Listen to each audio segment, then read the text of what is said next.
Bonjour, nous allons parler de l'actualité à la Baule aujourd'hui avec Xavier Dezukovitch. Bonjour, merci d'avoir accepté mon invitation. Vous êtes adjoint au maire en charge du tourisme, du développement économique, notamment, et président d'Atlantia. Des associations patriotiques. Ah bah ça vous concerne, Xavier Dezukovitch, les associations patriotiques, puisque vous êtes général des corps d'armée. Et effectivement, président d'Atlantia aussi, ce qui va bien d'ailleurs dans l'ensemble de mes responsabilités, ça permet d'avoir une vue globale sur tout ce qui fait l'attractivité, j'allais dire, de la Baule, tant sur le plan touristique qu'économique, parce que à Atlantia, on fait venir beaucoup de congrès, et donc ça fait marcher les hôtels, les restaurants, et puis l'économie de la Baule. Ma première question, Xavier Dezukovitch, la Baule est-elle une ville touristique ? Il y a des sous-questions. Et je pense que le terme est bien employé. C'est une ville touristique et non pas une station touristique.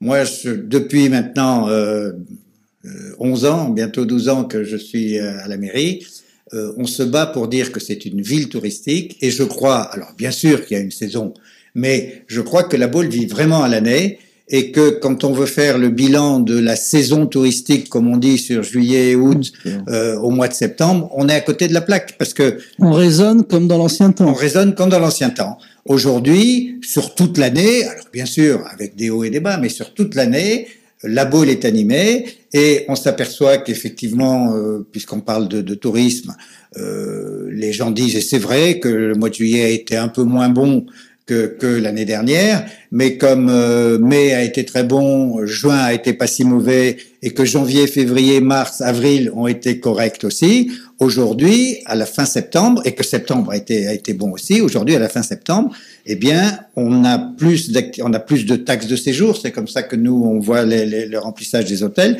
on n'a plus que de taxes de séjour qu'en 2017, qui pourtant a été une super année. Donc, on peut considérer que d'ici la fin 2018, on aura une meilleure année que 2017, qui a été une super année, et ceci sans prendre en compte encore les Airbnb, parce que ils nous donnent les chiffres qu'en début d'année suivante, ils gardent l'argent jusqu'au dernier moment. Et puis il y a la saisonnalité, mais il y a surtout le climat, parce que même au mois de février, vous avez un très beau week-end, très ensoleillé, on peut déjà être dehors sur une terrasse de café, la station est remplie. Exactement. Et alors, c'est vrai. Alors, quand j'en parle aux hôteliers ou aux patrons de restaurants ou de bars, ils disent c'est compliqué parce que il faut qu'on prévoie des renforts. Bon, mais j'allais dire, je suis désolé, mais c'est leur métier. Il faut qu'ils prévoient des renforts, effectivement, quand il y a un bon week-end. Sinon, effectivement, ils ne répondent pas à l'attente des touristes. Et donc, mais ça, c'est pas à moi de le faire. C'est leur métier de faire en sorte que, eh bien, quand il y a, comme tu dis, un bon week-end au mois de février, eh bien, ils aient les renforts nécessaires pour pouvoir travailler. Peut-on parler de touristes ? Quand on fait un sondage, là, c'est pas un sondage précis, hein, c'est du coin de rue, mais c'est un constat que je fais depuis quelques années. Tous les gens qui viennent à la Baule régulièrement ont un lien avec la Baule, ont un passé avec la Baule, ont un souvenir avec la Baule. C'est-à-dire qu'on ne va pas à la Baule comme on va à Prague ou à Marrakech. On croise pas au coin de la rue des gens avec leur appareil photo, disent on est venu à la Baule en vacances. Tu as tout à fait raison. Tu as tout à fait raison. Je me permets de prendre mon cas personnel. Mon père passait ses vacances à la Baule avant-guerre, et c'est comme ça que je me suis retrouvé à la Baule. Mais c'est vrai que beaucoup de gens ont des liens à la Baule, ne serait-ce que les résidences secondaires, mais même au-delà, les gens ont des liens avec la Baule. Et je crois, là aussi c'est approximatif, mais je crois qu'il faut qu'on travaille sur les 20% supplémentaires qu'on pourrait obtenir et qui n'ont pas de lien avec la Baule. C'est particulièrement les étrangers sur lesquels on travaille de plus en plus, qui me dit-on, commence à venir, mais enfin honnêtement, c'est pas extraordinaire. Et c'est sur cette population-là qu'il faut qu'on travaille pour augmenter l'attractivité de la Baule. Mais derrière cette question, il y a aussi une chance pour la Baule, parce que ce sont des gens qui sont fidèles. Même après la marée noire, ils étaient là, ils revenaient. Exactement, et c'est ce que je dis souvent. Bon, alors cette année, on a un temps magnifique, mais même quand on a mauvais temps, les gens qui ont l'habitude de venir à la Baule, qui ont leur résidence secondaire à la Baule, ou qui ont l'habitude de venir à la Baule, eh ben ils viennent quand même à la Baule. Les chiffres le prouvent, oui. C'est-à-dire que c'est une chance, on doit cultiver cette population et peut-être faire en sorte d'inciter cette population, grâce au télétravail, grâce à la fibre, de venir de plus en plus souvent. Exactement. Et donc ça, c'est aussi une de mes options dans le cadre des affaires économiques, c'est de faire en sorte qu'il y ait de plus en plus de jeunes ménages qui s'installent à la Baule pour travailler, comme tu dis, par télétravail, ou qui viennent 3 jours à La Baule et puis le reste du temps qui vont travailler à Paris s'ils doivent travailler à Paris. Ça, c'est pas encore au point, faut pas exagérer, mais ça commence à marcher. La preuve, c'est que tous les ans, on ouvre une classe supplémentaire à La Baule. Donc, il y a des gens qui viennent et on ouvre une classe supplémentaire. Avec des familles et des enfants, ce qui est important. Donc, alors, qui consomment 10 classes, 10 parents, 10...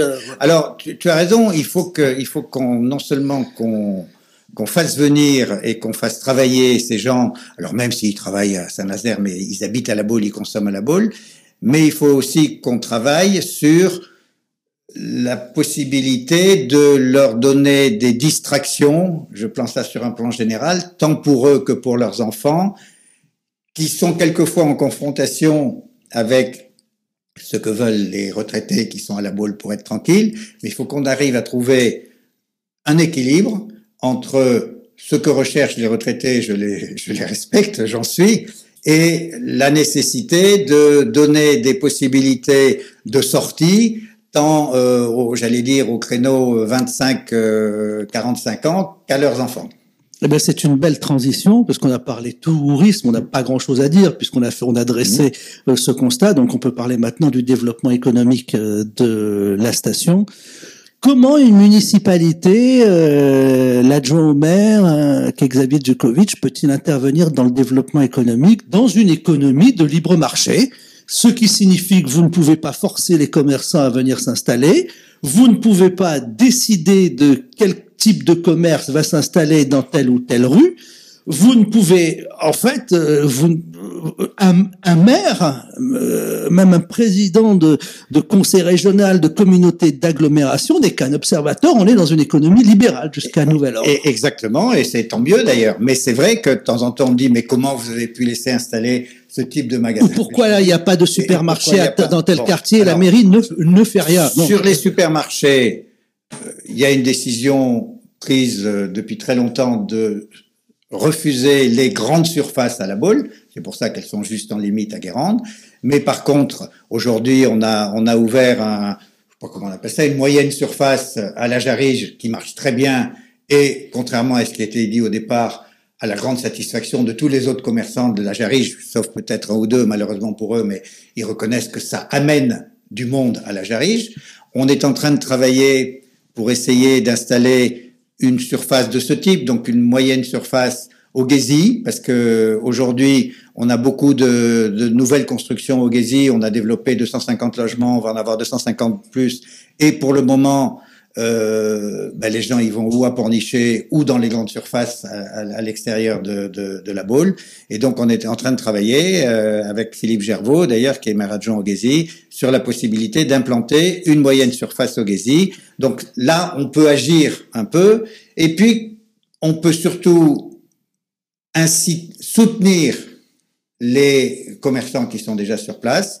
C'est ce qu'on a fait en décidant en conseil municipal un abattement de la taxe foncière bâtie de 15%. On ne pourrait pas faire plus, mais ça fait que quand même les propriétaires de locaux ont 15% de taxe foncière bâtie en moins, en les incitant à faire reporter cette réduction sur les commerçants qui sont dans leurs locaux. J'espère qu'ils le feront, et je le dis aujourd'hui au micro, il faut qu'ils le fassent, et les commerçants ont intérêt à le demander. On a en plus adhéré à une association qui s'appelle la Fédération des boutiques à l'essai, qui est une fédération qui marche bien en France, là, qui est lancée depuis pas très longtemps, et qui propose à des boutiques de 6 mois de contrat précaire, 6 mois de contrat pour venir s'installer dans des endroits où, alors là, on a surtout travaillé cet été sur le passage du Royal. Bon, on a réussi à remplir le passage du Royal. Ceci dit, les gens sont repartis, mais on a de bons contacts et je pense qu'on arrivera à faire en sorte que, rapidement, je sais pas, mais à relativement court terme, le passage du Royal soit à nouveau occupé avec des boutiques, ce qui était important parce que c'était un lieu qui commençait à se désertifier. Et là aussi, comme tu dis, ça appartient à Barrière, c'est pas la mairie qui va décider quoi ou qu'est-ce, mais en passant par les boutiques à l'essai, on a réussi à faire en sorte que il y ait des accords entre le bailleur et puis les commerçants pour que, comme le dit le titre, les boutiques à l'essai, les gens pendant 6 mois payent moins cher et voient s'ils peuvent rester. Et puis, dernier point, on a fait avec la CCI une opération qui s'appelle La Baule Visio-Commerce, où j'ai fait venir ici, il y a une dizaine d'enseignes qui sont venues à La Baule. Je les ai mis en face des bailleurs qui ont des locaux à louer. On a fait le tour de La Baule et je pense que ça va déboucher. Et bon, alors, ils vont pas les 10 s'installer à La Baule, faut pas rêver, mais il y en a 2 ou 3 qui sont très intéressés, qui ont des touches et qui pourront peut-être nous permettre de remplir les quelques dents creuses qui nous restent et éventuellement de développer quelque chose au Guésy, ce qu'on voudrait faire. Et vous parlez par exemple de cet exemple d'abattement de 15% sur la taxe foncière pour les propriétaires pour qu'ils le répercutent. En réalité, on agit à la marge, parce que ce que les commerçants qui s'installent, eux, ce qu'ils veulent, c'est du trafic et des gens qui passent. Donc si sur les Champs-Élysées ou boulevard Saint-Germain, la municipalité décide de mettre plus 40%, ils viendront là, parce qu'il y a du monde qui passe. On a toujours la même problématique. Tu as entièrement raison. Mais on s'aperçoit, je vois, à La Baule, on a souvent, on compare l'avenue de Gaulle et l'avenue de la Jarige. Bon, il y a toujours beaucoup plus de monde dans l'avenue de Gaulle. Ceci dit, les commerçants de l'avenue de la Jarige me disent, nous, on a moins de monde, mais c'est des gens qui viennent acheter ou consommer. Ils le disent tous. Alors qu'à l'avenue de Gaulle, les gens se promènent, bon, ils rentrent dans les magasins, j'espère bien, et ils consomment. Mais les commerçants qui viennent à l'avenue de la Jarige, ils consomment, et ça marche pas mal, l'avenue de la Jarige. Parlons du casino, du quartier du casino. Il y a une population importante qui vit toute l'année dans ce quartier. Que pouvez-vous faire? Vous ne pouvez pas forcer une petite supérette à venir s'y installer, mais je ressens dans les courriers que l'on reçoit une forte attente dans ce domaine pour aller acheter des produits de première nécessité. Complètement, il manque quelque chose là. Alors, pourquoi ce serait pas honteux qu'il y ait une supérette qui s'installe dans le passage du Royal? Mais ça, c'est un barrière à gérer le problème. Mais pourquoi pas? Mais c'est vrai qu'on a un beau Monoprix passage du Royal serait le rêve de tous les habitants de la Baule. Non, mais c'est important parce qu'avant, ça s'appelait Galerie du Casino et les gens pensaient que c'était le grand magasin Casino. Et donc, ça correspond pas avec l'image de luxe que veut se donner le passage du Royal. Mais le passage Jean-Charles Naouri vous en voudra. Hein? Ne dites pas ça à Jean-Charles Naouri, il vous en voudra, lui qui va nourrir un des casinos avenue Franklin Roosevelt les plus modernes du monde avec caisse électronique. C'est luxe maintenant. Voilà. C'est vrai, mais le passage du Royal, je pense que, bon, bien sûr, on en parle souvent avec les représentants de Barrière, je pense qu'on va arriver à enfin sortir du trou, parce que ça fait quand même 2 ans ou 3 ans qu'on est dans un trou, et là, je crois qu'on a de bonnes pistes pour relancer le passage du Royal. Bon, je peux pas en dire plus pour le moment, mais je pense que ça devrait déboucher. Alors, il y a quand même un problème qui concerne la Baule, qui peut concerner aussi Biarritz, Saint-Jean-de-Luz, des stations du Sud. La plupart des stations, c'est que le tourisme en France coûte cher. Le déplacement en train coûte cher. C'est-à-dire, passer un week-end à la Baule, pour un cadre parisien, coûte beaucoup plus cher que de faire un aller-retour à Marrakech ou à Agadir, par exemple. Comment, là, évidemment, c'est une bonne question. Pas Guillaume Pépi, oui, mais un aller-retour en train coûte déjà près de 200 euros pour une personne. C'est très cher. Alors déjà, on se bat pour maintenir le TGV jusqu'à la Baule, c'est déjà une chose. Mais après, malheureusement, on peut pas intervenir. Mais c'est vrai, pas plus tard qu'hier, j'ai quelqu'un qui est venu justement pour des histoires de commerce qui est venu de Lyon et je lui ai dit tiens, tu as pris le TGV Lyon-La Baule enfin Lyon-Nantes et puis ensuite La Baule. Il me dit non, moi j'ai pris l'avion, ça me coûte beaucoup moins cher, j'ai pris l'avion Lyon-Nantes, ça me coûte beaucoup moins cher que de prendre le TGV. Donc c'est vrai qu'il y a un vrai problème. Ceci étant, là pour le coup, il est difficile pour une ville d'intervenir. Ce sur quoi on intervient nous, c'est le maintien de la ligne ferroviaire. Oui, et puis après, il y a d'autres moyens de transport aujourd'hui qui apparaissent. Bon, alors c'est pas forcément pour les personnes les plus âgées, puis c'est pas forcément fiable pour être à l'heure et partir à l'heure. Mais c'est vrai que c'est un vrai problème. Oui, c'est un vrai. Les Blablacar et les choses comme ça. Mais c'est vrai que c'est cher de se déplacer en France. Oui. Pardon, oui. Alors, Xavier Djukovic est mon invité. Je rappelle, Xavier Djukovic est adjoint au maire en charge du tourisme, du développement économique et des associations patriotiques, ne l'oublions pas. Alors, Xavier Djukovic. Et président d'Atlantia. Président, là, on va en parler aussi d'Atlantia. On va en parler aussi. Mais là, on a parlé tourisme. Là, j'aimerais qu'on reste un peu sur le développement économique. Qu'est-ce qui vous manque à la Baule? Qu'est-ce que vous aimeriez faire? Moi, je pense que à la Baule, il faut qu'on essaie de travailler davantage sur justement le développement économique de sociétés on va pas faire venir Renault ou Citroën, hein, mais de PME, de TPE, de gens qui travaillent par Internet et tout. Et c'est pour ça que lorsqu'on avait racheté le bâtiment d'éducation nationale, bon, mais on avait de grands espoirs. Bon, ça va prendre un certain temps malheureusement, mais je crois que c'est là-dessus qu'il faut qu'on travaille. Alors, à mon avis, il y a deux voies. Il y a les métiers liés à la mer. On a aujourd'hui Zone de Belon, des gens qui fabriquent des bateaux, et des gens qui fabriquent des planches à voile. On peut continuer à en avoir d'autres. Ça peut être intéressant. Des métiers liés à la mer et qui ont des petites entreprises. C'est pas des grosses entreprises, mais ça fait des jeunes qui viennent et qui s'installent. Et il y en a d'ailleurs un certain nombre dont c'est le cas. Et puis, ces métiers, plus liés aux start-up, à qui il faut qu'on donne les moyens de pouvoir s'installer dans de bonnes conditions à la Baule. Alors, il faut d'abord qu'on ait la fibre. C'était ce que j'allais vous dire, Xavier Djukovic. Oui. Finalement, elle ne demande rien. Oui. Elle ne demande qu'une infrastructure. Exactement. Et des locaux, et puis après, elle se débrouille. Alors, on a de gros problèmes pour avoir la fibre. Si j'ai bien compris, parce que c'est pas un de mes dossiers, mais Orange a laissé tomber, c'est SFR qui reprend. SFR nous dit qu'ils vont aller beaucoup plus vite qu'Orange, je touche du bois, mais c'est un vrai problème, oui. Alors, on parle du développement économique. Les commerces sont confrontés aussi à, d'abord, la concurrence du commerce en ligne, qui prend des parts de marché, des grandes surfaces commerciales. Quel avenir pour le commerce de proximité? Travaillez-vous dessus? Que pouvez-vous faire? Oui, tu as entièrement raison. Que pouvez-vous? Évidemment, il est très large parce que nous sommes dans une phase où nous essayons de réanimer, parce que ça marche quand même pas mal, le commerce de proximité, mais je crois qu'il faut qu'on pense plus loin et réfléchir pour l'avenir, à savoir si il faut pas développer une nouvelle forme de commerce, qu'il y ait peut-être des vitrines en ville et puis après que ça se passe par Internet. Il y a toute une réflexion là-dessus qu'il faut qu'on mène, mais ce sera pour demain, j'allais dire.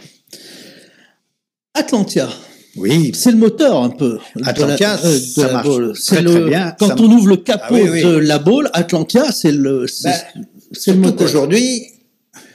Aujourd'hui, Atlantia est quasiment le seul organisme qui fasse la publicité de la Baule à l'extérieur. L'Office du tourisme fait bien son travail, mais il couvre l'ensemble de la presqu'île. Et Atlantia, sur les réseaux et partout, et dans les salons, va parler de la Baule. Et je m'attache toujours à ce que, bien entendu, on vend Atlantia, mais on vend l'ensemble de la Baule. Et pendant longtemps, on a vendu Atlantia, Palais des Congrès rénové et tout. Et aujourd'hui, on va vendre Atlantia dans un site et une plage rénovée avec Veolia, de façon à ce que on inclut l'ensemble de la Baule dans l'intérêt d'Atlantia. Atlantia, aujourd'hui, on fait le plein en congrès, on peut difficilement en faire plus. On peut faire des congrès avec plus de monde, et donc ça remplira encore plus les hôtels et les restaurants, mais ça marche très bien. Mais ceci dit, il y a de la concurrence qui s'ouvre partout. Il y a Saint-Malo qui s'est ouvert et qui a un magnifique palais des congrès, enfin je vais pas faire leur publicité. Rennes qui s'ouvre aussi, qui a refait un palais des congrès magnifique. Donc il faut qu'on garde notre pouvoir d'attraction. C'est le cas pour les 2 années à venir, on n'a pas de problème, mais il faut qu'on fasse attention. Et là-dessus, je dois dire que Corinne Deneuve, qui est la directrice d'Atlantia, est bien positionnée et sait réfléchir à l'avenir. On voit bien que l'évolution va extrêmement vite, que l'univers concurrentiel que nous connaissions il y a une vingtaine d'années n'est plus le même de celui d'il y a une dizaine d'années, n'est plus le même aujourd'hui, avec le transport aérien, avec le facteur climat, avec les entreprises. Alors sur Atlantia aussi, on est en train de réfléchir à récupérer des congrès à l'étranger. On s'est inscrit à un club de congrès à l'étranger parce que les créneaux qui nous restent disponibles, finalement, c'est les créneaux de vacances. En France, on fait pas de congrès pendant les vacances scolaires. Il y a quand même pas mal de vacances scolaires. Donc, on voudrait vendre ces créneaux à des étrangers qui, eux, se fichent des vacances scolaires. Et donc, on a un premier contact et on va essayer de développer ça parce que c'est important. Et puis aussi, on essaie, et ça depuis que je suis arrivé, mais Pierre Sastre faisait certainement ça avant moi, on essaie de bien intégrer le travail d'Atlantia dans l'économie de la ville. C'est-à-dire que on a la semaine prochaine, je crois, une réunion avec tous les hôteliers pour voir comment est-ce qu'on répartit les choses. On a mis au point un produit qui va être pour la première fois vendu pour l'été prochain, où on va proposer aux gens de faire leur grand cocktail sous la halle du marché, avec les commerçants de la halle du marché, sous la férule, bien entendu, de quelqu'un qui vérifie que c'est conforme à la qualité de la législation. Et tout, mais tous les commerçants sont favorables. Et donc, on développe l'ensemble de l'économie de la Baule à travers les congrès d'Atlantia. Alors, la fonction d'un élu dans une municipalité comme la Baule, on attend beaucoup de choses de vous, que de la même manière qu'en France, on attend toujours beaucoup de choses de nos politiques et de l'État. Donc, comme on attend beaucoup de choses de vous, on vous rend responsable d'à peu près tout, sans même connaître les prérogatives de ce que vous pouvez ou ce que vous ne pouvez pas faire. Mais j'ai envie de résumer. Est-ce que la principale attente, et là, c'est de votre ressort, c'est de jouer le rôle de facilitateur, de passe-plat entre l'administration qui est là pour contrôler, freiner, mettre des normes, mettre des barrages, face à la vie civile. Vous devez être celui qui pousse un peu du coude de l'administration en lui disant signe là. Je rigole en t'entendant parce que c'est un peu le rôle que j'ai vis-à-vis des fonctionnaires de la mairie qui font parfaitement leur travail. Ah non, c'est pas eux, ils sont là pour appliquer des normes et tout ça. Mais à nous, les élus, de faire en sorte de faire rentrer les normes dans ce que veulent les commerces ou les uns ou les autres, de façon à ce qu'on puisse aller plus loin que ce qui est prévu. C'est un peu la démarche qu'on a eue. Alors les gens ont beaucoup critiqué avec la plage et Veolia. Moi, je me rappelle les premières réunions avec le sous-préfet où le sous-préfet nous disait dans 15 jours, on aura tout rasé et puis on verra dans un an comment ça va se passer. J'ai quitté la salle en lui disant qu'il pouvait pas faire ça comme ça. Et finalement, avec la nouvelle sous-préfète, on est arrivé à une solution qui était jouable.